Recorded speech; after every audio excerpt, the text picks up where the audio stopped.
trusting teams. I went on a business trip to Las Vegas, and they put me up at the Four Seasons out there, which is a beautiful hotel. And one of the reasons it's a wonderful hotel is not because of the fancy beds. Any hotel can buy a fancy bed. The reason the Four Seasons is a fantastic hotel is because of the people who work there. That when you roam the halls and somebody says hello, you get the distinct feeling that they wanted to say hello, not that they were told to say hello. We're highly tuned social animals. We can tell the difference. It's like we can always tell when someone's working on commission, right? You can kind of feel it, right? We can tell the difference when somebody's genuinely being friendly or not. They happen to have a coffee bar in the lobby there at the Four Seasons in Las Vegas, and one afternoon I went and bought myself a cup of coffee. And there was a barista working that day named Noah. Noah was funny and engaging, charming. I spent far too long standing there buying my cup of coffee because I just so enjoyed talking to Noah. So, as is my nature, I asked Noah a question. I said, "Do you like your job?" And without skipping a beat, Noah said, "I love my job." Now, in my line of business, that's significant because like is rational. I like the people I work with, I like the job, I like the challenge, I get paid well, I like my job. Love is emotional. It's a higher order connection. Do you love your wife? I like her a lot, right? There's a difference. Noah said, "I love my job." My ears perked up. He has an emotional connection to this company. This is interesting. So I immediately follow up and I said, "Tell me specifically what the Four Seasons is doing that you would say to me you love your job." Without skipping a beat, Noah said that throughout the day, managers will walk past him and ask him how he's doing, ask him if there's anything that he needs to do his job better. Not just his manager, any manager. And then he also said, "I also work at Caesar's Palace. And there, the managers walk past us and catch us when we're doing things wrong and make sure that we're making the numbers and performing. And there I like to just keep my head below the radar and get through the day and collect my paycheck." He said, "Only at the Four Seasons do I feel I can be myself." This is the exact same human being. And yet the customer service experience that we would have meeting him at one hotel or the other will be profoundly different, not because of the person, but because of the leaders, because of the leadership environment in which he's been asked to work. I get this question all the time. "Simon, how do we get the most out of our people?" They're not a towel. We don't wring them out to see how much we can get out of our people. It's a flawed question, which means we're going to get flawed answers. The correct question is, how do we create an environment in which our people can work at their natural best? And the answers will be profoundly different. If you do not have trusting teams, what you do have is a group of people who show up to work every single day lying, hiding, and faking. Remember, a trusting team is when people feel safe. It's a trusting team is when people feel they can be vulnerable amongst their own. They can raise their hand and say, "I made a mistake." Or, "You've promoted me to a position where I don't really know what to do. I think I need more training." Or, "I'm having troubles at home and it's affecting my work." Or, "I'm scared." Or, "I need help."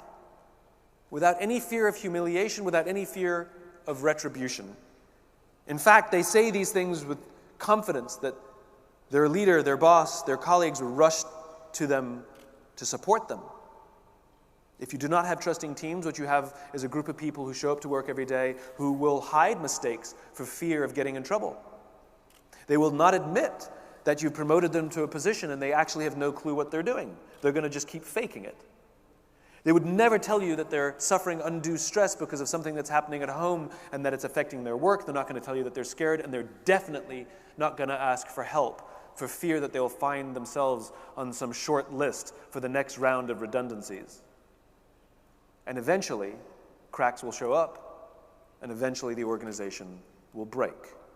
Not because of the people, but because of the leaders leading those people. We know what this looks like in the extreme. I'm sure you all remember a couple of years ago, United Airlines had an incident where they dragged a paying customer off their aircraft with a broken nose, broken teeth, and a concussion. I feel sorry for every single member of that crew because 100% of them knew that that was the wrong thing to do, but none of them spoke up. None of them intervened because they feared getting in trouble more than doing the right thing. They did not work on trusting teams. This was not an anomaly. This was a steady build over the course of years that eventually culminated in an event like that. I was witness to a scene that played out years before with United Airlines that gave a flag that something was wrong. A scene played out in front of me as I was preparing to board a plane where one of the passengers attempted to board the aircraft before their group number was called, which, as you all know, is a serious crime. And that is exactly how the gate agent treated this passenger. "Step aside, sir. I haven't called your group yet. Please step aside and wait till I call your group," is how she talked to a paying customer. And so I spoke up. I said, "Why do you have to talk to us that way? Why can't you talk to us like we're human beings?" And she looked me in the eye and said, "Sir, if I don't follow the rules, I could get in trouble or lose my job." What she revealed to me is that she does not feel safe in her own organization. Her leaders do not trust her to do the job for which she's been trained to do. And guess who suffers? Company, customer, and her. The reason we love flying Virgin Atlantic, for example, is not because they have some magical formula to hire all the best people. It's because the people who work there feel safe in their own jobs. They feel trusted to do the job for which they've been trained to do. And guess who benefits? Customer, company, and the people who work there. It is a leader's responsibility to set an environment. Leadership is not about being in charge. Leadership is about taking care of those in your charge. Leaders are not responsible for the results. They're responsible for the people who are responsible for the results. And if you get the environment right, you get people like Noah. If you get the environment wrong, you get people like Noah. It's not the people. It's the leaders. Almost always when there are performance issues, almost always when there are customer service issues, it's so rarely the people. Yes, we have anomalies, of course. But if on balance you find that there's issues, it's almost always the leadership and the leadership environment, and usually it's the lack of trusting teams. The job of leadership is to create trusting teams, and if you want to play in the infinite game, you must have trusting teams. One of the worst things about trusting teams is how you build them, because they're not traditional in the sense that we set a target, we're going to build our teams of trust, and we set out to build them. It's more of a practice. It's like getting into shape. It's like going to the gym.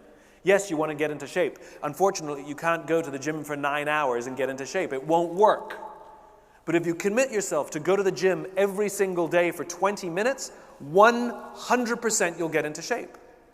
"Simon, how long is it going to take me to get into shape?" "I don't know." And that's the problem. Some will respond quickly and some will respond slowly, and there is no formula, but we all 100% know that the process works. We 100% know that if you work out every single day for 20 minutes and eat healthily, 100% of us will get into shape. It's the same in leadership. There's no 5 magical things that I can tell you to do. There's no one-day course you can go take or one offsite you can have with your team, and all of a sudden they become trusting teams. Yes, those things are important, but they're part of a process that we trust in. That process is called leadership. Leadership is a lifestyle. And even when you achieve your goal, even when you get into shape, even when the trusting teams are built, unfortunately, you have to keep going to the gym for the rest of your life. It's a lifestyle. Leadership is a lifestyle. And the purpose of that lifestyle is to produce teams who take care of each other, who love each other, and feel valued and valuable in the organization where they work. That is your job.